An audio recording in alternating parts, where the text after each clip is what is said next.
በደቡብ ሊባኖስ የምትገኘው ደብል የተባለች ጥንታዊት መንደር በአቧራና በጦርነት ጭስ በታፈነ መንገድ ላይ አንድ አስደንጋጭ ትዕይንት በምስል ተቀረጸ። ምስሉ የሚተርከው ስለተለመደው የጦርነት ውድመት ብቻ አልነበረም። ይልቁንም የብዙዎችን እምነትና ሰብአዊነትን የሚፈትን ጥቁር ነጥብ የያዘ ነበር። አንድ የእስራኤል ወታደር ከመስቀሉ ላይ ወድቆ መሬት ላይ የተዘረረውን የኢየሱስ ክርስቶስን ሐውልት በግራ እጁ ዘቅዝቆ ይዞ በቀኝ እጁ ባነሳው ከባድ መዶሻ የሐውልቱን ጭንቅላት ሲደበድብ ታየ። ይህ በዝምታ የታጀበ ግን ደግሞ መልእክቱ ከነጎድጓድ በላይ የሚጮህ ምስል በቅጽበት ዓለምን አዳረሰ። ድርጊቱ በሊባኖስ ድንበር ብቻ ሳይወሰን በአትላንቲክ ውቅያኖስ ማዶ በአሜሪካ የፖለቲካ መድረክና በቫቲካን ቅዱስ መንበር ከፍተኛ የቁጣ ማዕበልን ቀስቅሷል። እስራኤል ከዓለም አቀፉ ማህበረሰብ አልፎ ተርፎም በታማኝ ደጋፊዎቿ ዘንድ ሳይቀር የከረረ ትችት እንዲሰነዘርባት ምክንያት ሆኗል። ለብዙ አስርት ዓመታት ለእስራኤል የማይናወጥ ድጋፍ ሲሰጡ የነበሩም የአሜሪካ ቀኝ ዘመን ፖለቲከኞችና ወንጌላውያን አማኞች ይህንን የክርስትና ሃይማኖት ምልክት መዋረድ ሲመለከቱ ድንጋጤና ቁጣ ተሰምቷቸዋል። ድርጊቱ ለዓመታት በእስራኤል ላይ ሲሰነዘሩ የቆዩትን ወታደራዊ ስነ ምግባር ውድቀትና በእምነት ተቋማት ላይ የሚፈጸሙ ጥቃቶች የሚሉ ክሶችን ዳግም እንዲያንሰራሩ አድርጓቸዋል። የእስራኤል ጠቅላይ ሚኒስትር ቤንያሚን ኔታንያሁ ድርጊቱን አሳፋሪ በማለት ለማውገዝ ቢፈጽሙም ለብዙዎች ግን ይሄ የመዶሻ ድብደባ ከአንድ ወታደር ግለሰባዊ ስህተት በላይ መካከለኛው ምስራቅ እየተቀጣጠለ ላለው የጥላቻና የውድመት እሳት ማገዶ ሆኖ ታይቷል።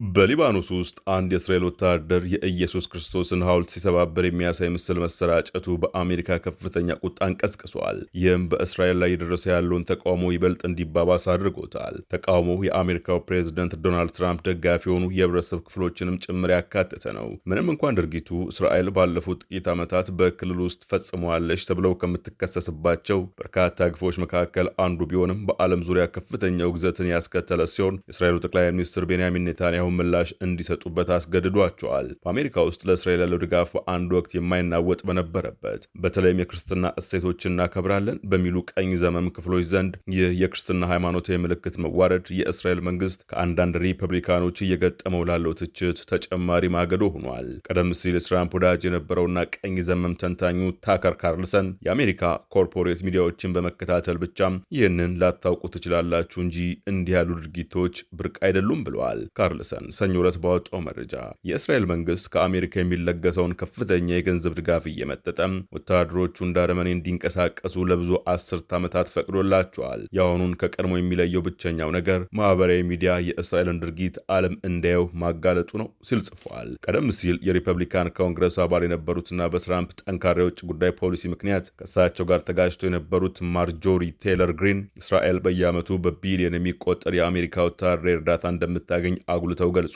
አንድ የእስራኤል ወታደር በከባድ መዶሻም የኢየሱስን ሐውልት ራስ ሲመታ የሚያሳየው ምስል አስመልክቶ በኤክስ ገጻቸው ላይ በሰጡት አስተያየት ታላቁ አጋራችን በየዓመቱ በቢሊዮን የሚቆጠር የግብር ገንዘባችንና መሳሪያዎቻችንን ትወስዳለች ሲሉ ጽፈዋል። ሌላው የቀድሞ የሪፐብሊካን የኮንግረስ አባልና የትራምፕ ወዳጅ የሚሆኑት ማት ጌትስ ድርጊቱን አስፈሪ ሲሉ ገልጸውታል። ገለልተኛው ጋዜጠኛ ግሌን ግሪንዋልድ ክርስቲያን ጽዮናውያን የሐውልቱን መሰባበር በመደገፍ እስራኤልን እንዴት ሊከላከሉ እንደሚችል በስላቅ ገልጧል። ግሪንዊልድ በኤክስ ገጹ ላይ እንዲህ ሲል ጽፏል። ክርስቲያን ጽዮናውያን እንዲህ ይላሉ። የእስራኤል ወታደር የኢየሱስ ክርስቶስን ሐውልት ራስ በመሰባበሩ ፍጹም ትክክል ነው። ምክንያቱም ሄዝቦላህና ሐማስ በሐውልቱ ውስጥ ተደብቀው ነበር። ምስጋና ይገባዋል። ይህ ቁጣ በትራምፕ አሜሪካን ዳግም ሀያል ማድረግ ማጋ ደጋፊዎች ዘንድ በእስራኤል ላይ ያደገ የመጣውን ጥርጣሬ የሚያንጸባርቅ ነው። ትራምፕ ከእስራኤል ጋር በመሆን በኢራን ላይ ጦርነት መጀመራቸውና ይህም የነዳጅ ዋጋ እንዲንር በማድረጉ ምክንያት ቀድሞውኑ ግፊት እየደረሰባቸው ነው። ሰኞ ዕለት ቀደም ብሎ የአሜሪካው ፕሬዝዳንት በሰጡት መግለጫ ኔታንያሁ አሜሪካን ወደ ግጭት ጎትተው አስገብተዋታል የሚለውን ክስ አስተባብለዋል። የቅርብ ጊዜ የህዝብ አስተያየት ጥናቶች እንደሚያሳዩት በአሜሪካ ውስጥ ለእስራኤል ያለው ድጋፍ በታሪክ ዝቅተኛ ደረጃ ላይ ይገኛል። ምንም እንኳን እስራኤል አሁንም በኮንግረስ ውስጥ ከሞላ ጎደር የሪፐብሊካኖችን ሙሉ ድጋፍ እያገኘች ቢሆንም በከፊል በመካከለኛው ምስራቅ በሚካሄዱ ረዥም ጦርነቶችና በክርስቲያኖች ላይ በሚሰነዘሩ ጥቃቶች ምክንያት እንደ ካርልሰን ባሉ ሰዎች የሚሰነዘሩ ተቃውሞዎች ያንን አንድነት ማላላት ጀምረዋል። በአካባቢው ዘገቦች መሰረት በደቡብ ሊባኖስ ደብል በተባለች ከተማ አቅራቢያ የተፈጸመው ይህ የሐውልት ማዋረድ ድርጊት ከእስራኤል መንግስት ከፍተኛ አመራር ያልተለመደ ፈጣን ምላሽን አስገኝቷል። ኔታንያሁ እሁድ ዕለት ባወጡት መግለጫ ድርጊቱን በከፍተኛ ሁኔታ አወግዛለሁ። የጦር ኃይሉ ባለስልጣናት በጉዳዩ ላይ የወንጀል ምርመራ እያካሄዱ ሲሆን ጥፋተኛው ላይም ተገቢውና ጠንካራ ቅጣት እርምጃ ይወሰዳል ሲሉ ተናግረዋል። እስራኤል በጋዛ በዌስት ባንክና በሊባኖስ ውስጥ በወታደሮቿ ስለሚፈጸሙና በማስረጃ ስለተደገፉ በደሎች የጾታ ጥቃትን ጨምሮ ተጠያቂነትን የምታሰፍነው አልፎ አልፎ እንደሆነ ይነገራል። ለአውሮፓውያን አቆጣጠር ከ2004 ጀምሮ በጋዛ ለተፈጸመው የጦር ወንጀሎች በዓለም አቀፉ የወንጀለኞች ፍርድ ቤት ICC የወጣባቸውን የእስር ማዝዣ በማምለጥ ላይ የሚገኙት ኔታንያሁም በመቀጠልም እስራኤል በክልሉ ካሉ ከማንኛውም አገሮች በላይ ለክርስቲያኖች የተሻለ አያያዝ ታደርጋለች ሲሉ ተሟግተዋል። ክርስቲያኖች በሶሪያና በሊባኖስ በሙስሊሞች እየታረዱ ባሉበት ሁኔታ በእስራኤል ውስጥ የሚገኘው የክርስቲያን ማህበረሰብ መካከለኛው ምስራቅ ካሉ ሌሎች አካባቢዎች በተለየ ሁኔታ እየበለጸገ ይገኛል ሲሉም ጠቅላይ ሚኒስትሩ ተከራክረዋል። አክለውም በመካከለኛው ምስራቅ የክርስቲያን ቁጥርና የኑሮ ደረጃ እያደገ የሚገኝባት ብቸኛው ሀገር እስራኤል ናት ብለዋል። ይሁን እንጂ ሊባኖስ መካከለኛው ምስራቅ በነፍስ ወከፍ ከፍተኛ የክርስቲያን ቁጥር ያላት ሀገር ስትሆን የሀገሪቱ ፕሬዝዳንትም ማሮናዊ ካቶሊክ ናቸው። የእስራኤል ውጭ ጉዳይ ሚኒስትር ጌዲዮን ሳዓር የሐውልቱን መዋረድ በማውገዝ ከኔታንያሁ ጋር የተቀላቀሉ ሲሆን ድርጊቱ ከእስራኤል እሴቶች ጋር ፍጹም የሚቃረን ነው ብለውታል። የእስራኤል ደጋፊዎች የሐውልቱን መሰባበር በአንድ ወታደር እንደተፈጸመ ነጠላ ስህተት አድርገው ለማቅረብ ቢሞክሩም ድርጊቱ ግን አብያተ ክርስቲያናትን ጨምሮ በእምነት ተቋማት ላይ እስራኤል የምትፈጽመውን ጥቃት የተለመደ አካሄድ የሚያንጸባርቅ ነው ተብሏል። የአውሮፓውያን አቆጣጠር በ2024 የእስራኤል ወታደሮች በሊባኖስ ዴር ሚማስ በሚገኝ አንድ ቤተክርስቲያን ውስጥ በሁለት ወታደሮች መካከል የለበጣ የጋብቻ ስነ ስርዓት ሲያካሂዱ በቪዲዮ የቀረጹ ሲሆን ህንፃውንም አውድመውታል።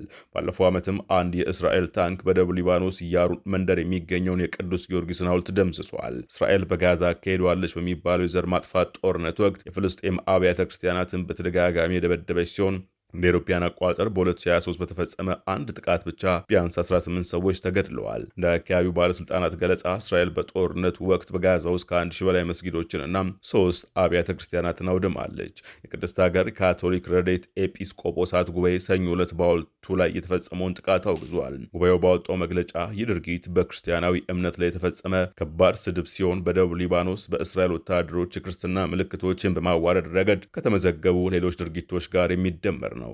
በተጨማሪም እጅግ መሰረታዊ የሆነው ለቅዱሳን ነገሮች የሚሰጥ ክብርና የሌሎች ሰብአዊ ክብር በከፍተኛ ሁኔታ በተጣሰበት ሁኔታ ውስጥ የታየ አሳሳቢ የስነ ምግባርና የሰብአዊነት ግንባታ ውድቀትን ያሳያል ብለዋል። ድርጊቱ የተፈጸመው እስራኤል ወታደሮች ነዋሪዎች ወደ ቀያቸው እንዳይመለሱ ለመከልከል ሲሉም በደርዘን የሚቆጠሩ የሊባኖስ መንደሮች ውስጥ የሚገኙ መኖሪያ ቤቶችንና ሲቪል መሰረተ ልማቶችን ሙሉ በሙሉ ለማውደም በሚንቀሳቀሱበት ወቅት ነው። ፍልስጤማዊ ፓስተር ሙንዘር ይስሐቅ ሰኞ ዕለት በማህበራዊ ሚዲያ ባሰፈሩት ጽሑፍ ቁጣው መሆን ያለበት ስለ ወደመው የኢየሱስ ሐውልት ብቻ አይደለም። ያ ድርጊት የሚያጸይፍ ቢሆንም እንኳ እውነተኛው ቁጣ መሆን ያለበት ሰላማዊ ዜጎችን ኢላማ ማድረግ፣ በሰብአዊ ክብር ላይ የሚፈጸመው ጥቃት እንዲሁም በጋዛና በሊባኖስ የደረሰው ውድመት ላይ ነው።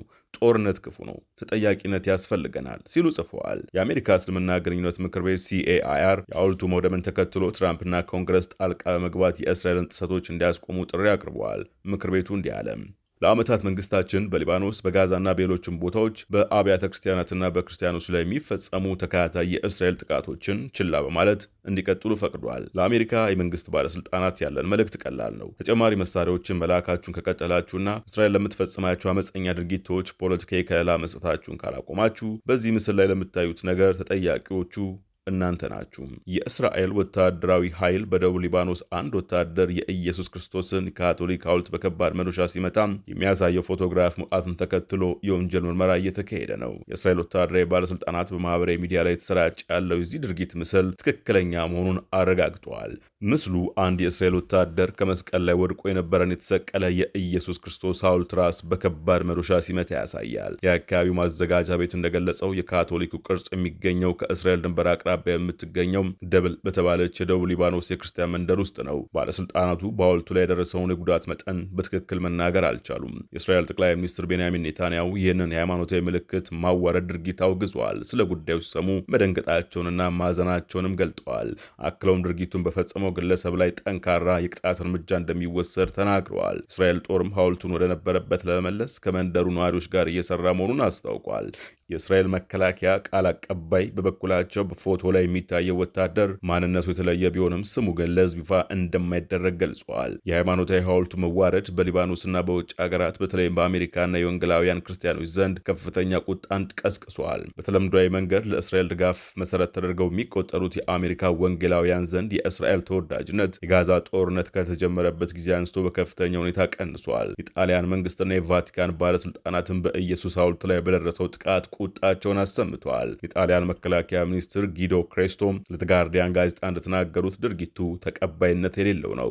ይህም ከሮም የሚሰማውን የተቃውሞ ድምፅ ይበልጥ አጠናክሮታል። ባለፉት ሳምንታት ዶናልድ ትራምፕ ርዕሰ ሊቃነ ጳጳሳት ሊዮ 14ኛም በኢራን ጦርነት ላይ ላሰሙት ትችት ጥቃት መሰንዘራቸውን ተከትሎ በቫቲካንና በጣሊያን እንዲሁም በእስራኤል መንግስት መካከል ያለው ውጥረት እየጨመረ መጥቷል። ባለፈው መጋቢት 29 የጣሊያን ጠቅላይ ሚኒስትር ጆርጂያ ሜሎኒ የእስራኤል ፖሊስ የኢየሩሳሌም የላቲን ፓትርያርክ ካርዲናል ቤሬ ባፕቲስታ ፒዛባላን ወደ ቅዱስ መቃብር ቤተ ክርስቲያን እንዳይገቡ መከልከሉን ተከትሎ ድርጊቱን በምዕመናንና በሃይማኖት ነጻነት ላይ የተፈጸመ በደል ነው በማለት ጠንካራ ውግዘት አሰምተው ነበር።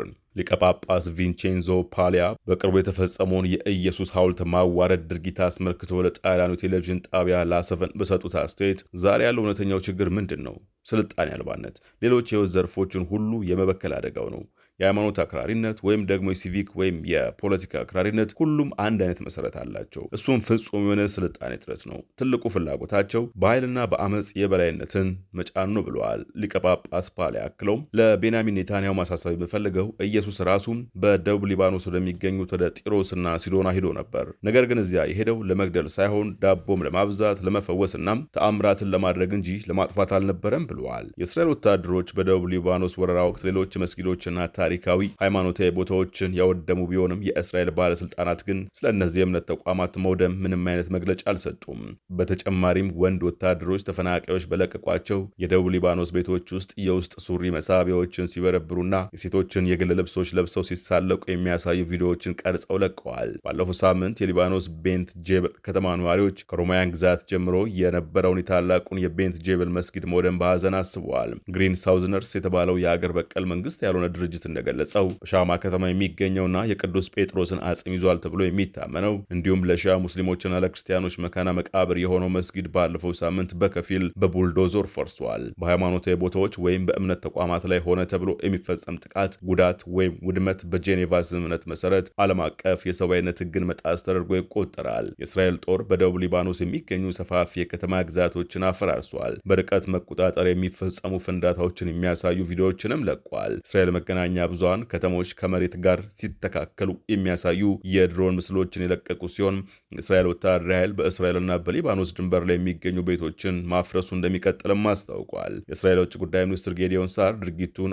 አሳፋሪና ውርደት በማለት አውግዘውታል። በኤክስ ገጻቸው ላይም ይህንን አጸያፊ ድርጊት በፈጸመው ማንኛውም አካል ላይ አስፈላጊው ጠንካራ እርምጃ እንደሚወሰድ እተማመናለሁ። በዚህ ድርጊትና ስሜታቸው ለተጎዳ ክርስቲያኖች ሁሉ ይቅርታ እንጠይቃለን ሲሉ ጽፈዋል። ሊባኖስ ወደ መካከለኛው ምስራቅ ጦርነት የገባቸው መጋቢት ወር መጀመሪያ ላይ በቴህራን የሚደገፈው የታጠቀው የሄዝቦላህ ቡድን ለኢራን ድጋፍ ለመስጠት ወደ እስራኤል ሮኬቶችን መተኮስ ሲጀምር ነበር። እስራኤልም በመላው ሊባኖስ ላይ መጠነ ሰፊ ጥቃቶችን በመሰንዘርና ደቡባዊውን ክፍል በመውረር ምላሽ ሰጥታለች። ባለፈው አርብ በሁለቱ ሀገራት መካከል የተኩስ አቁም ስምምነት ቢደረግም የእስራኤል ወታደሮች አሁንም በደቡባዊ ሊባኖስ ይገኛሉ። ዛሬውን ጥንቅር በዚሁ ተጠናቀቀ። አዲስ ማለዳን ሰብስክራይብ ማድረግ አይዘንጉ። ጤና ይስጥልን።